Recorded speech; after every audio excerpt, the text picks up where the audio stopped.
Hello guys, pag-usapan lang natin ang breaking news. Ayon kasi sa bali-balita, nakakaloka. Catherine Bernardo at Alden Richard pinagsasabong sa July sa kanilang telyeserye. Na alam niyo naman siguro, pinaglalaban ang telyeserye ni Catherine Bernardo at James at Alden Richard at Ladine Lustre.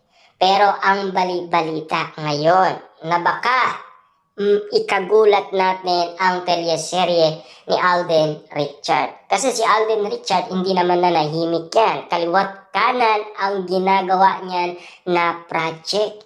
Lalong-lalo na si Catherine noon. Ganun siya ka-busy. Pero nandahil nga naman kasi sa pagkakalink niya kay Mayor Mart Alcala, tila biglang nanahimik si Catherine Bernardo. Kita nyo naman, di ba?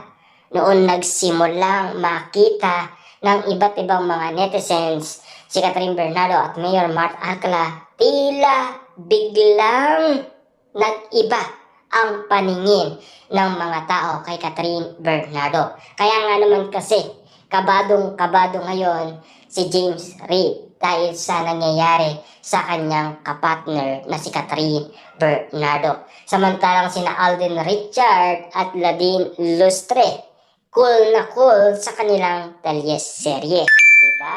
Kita nyo naman ang kanilang mga malupit na mga eksena kapag napanood na natin ang nasabing telyeserye ni na Catherine Bernardo at James Reid, lalong-lalo na sina Alden Richard at Ladine Lustre. Mapapanood natin yan sa July. Di lang natin alam kung ano ang mangyayari pagdating sa labanan, sa ratings, kung sino ang maraming manunood.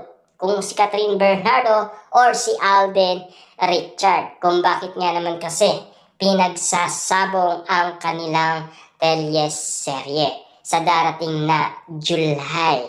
Itong July na to, mapapanood na natin. Dito natin masasabi kung sino ang pinakamalakas. Kung si Catherine Bernardo ba or si Alden Richard sa mga mata ng mga netizens. At kung ano ang masasabi nila pagdating sa kanilang aktingan. Kung sino ang mas bet ng mga netizens. Kung si Catherine nga ba or si Alden Richard sa mga tambalan nila ngayon, tulad ni Catherine Bernardo at James at Alden Richard at Ladine Lustre. Sigurado may masasabi yan.